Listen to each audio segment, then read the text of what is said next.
Hi అండి. So ఎలాగున్నారు? చూడండి, ఇక్కడ మా అమ్మ వచ్చేసేసి గోంగూర తీసుకొని వచ్చింది.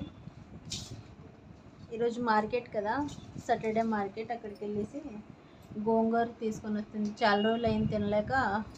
ఇక్కడ గోంగూర సామాన్యంగా దొరుకుతుందమ్మ. ఇక్కడ ఎప్పుడో ఒకసారి దొరుకుతుంది, ఊర్లో అయితే ఎప్పుడైతే ఇప్పుడు దొరుకుతుంది.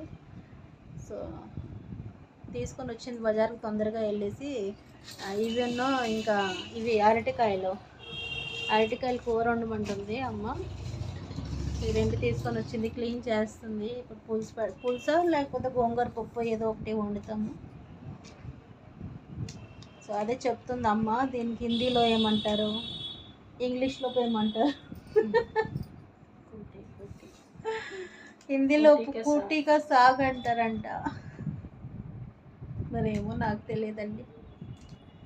మనకి ఇవన్నీ ఏం తెలుస్తాయి ఈ జనరేషన్లో, ఏం పేర్లు ఏంకో. ఇంతేనండి. తర్వాత వంట చేసిన తర్వాత మళ్ళీ కలుద్దాం. బాయ్.